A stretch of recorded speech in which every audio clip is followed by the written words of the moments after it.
तपाईहरुले आज केपी ओलीको झापामा भएको चुनावी सभा सुन्नुभयो होला। उनले बोलेका अभिव्यक्तिहरू सुन्नुभयो होला, जहाँ चाहिँ उनले मत माग्ने भन्दा पनि धम्काउने, गोद्ने, पिट्नेपट्टिको चाहिँ भनाइ भनेका छन्। यदि उनलाई भोट नदिएको खण्डमा उनले चाहिँ नेसनल युथ फोर्स लगाएर सबै ध्वंस पार्ने जस्तो किसिमको अभिव्यक्ति आशय चाहिँ त्यो आयो।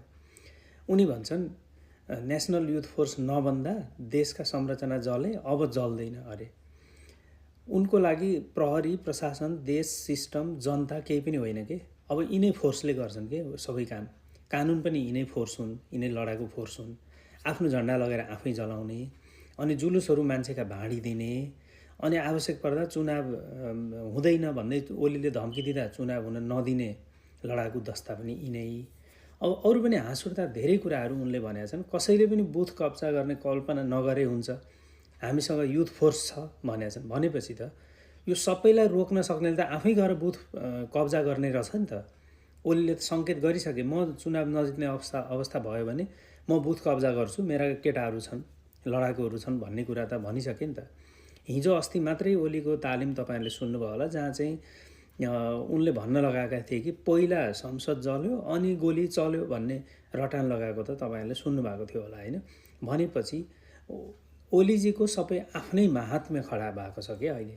उनी भन्छन् सभामा कि मैले सरकार छाडेपछि देश चाहिँ ड्राइभर बिनाको गाडी जस्तो हुन्छ, ड्राइभर बिनाको गाडी जस्तो भएको छ र म फर्केर तुरुन्तै सरकार गएर चलाउनु पर्ने अवस्था छ।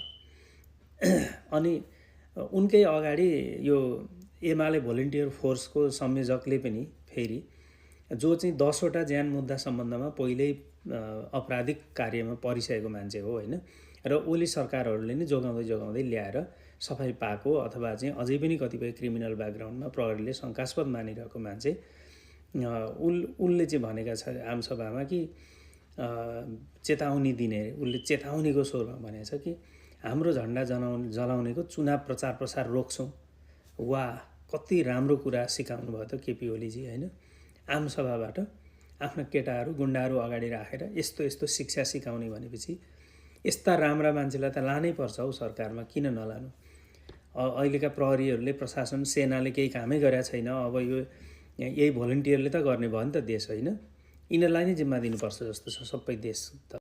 अनि बालनहरूलाई अब बच्चा बच्चीले पनि प्रधानमन्त्री राष्ट्रपति बन्छु भन्दा तर बन्न पाउँछ त, बन्न मिल्छ भन्दै उनले बालनहरूलाई बच्चा बच्चीको संज्ञा पनि दिन पछि परेनन् ओलीले।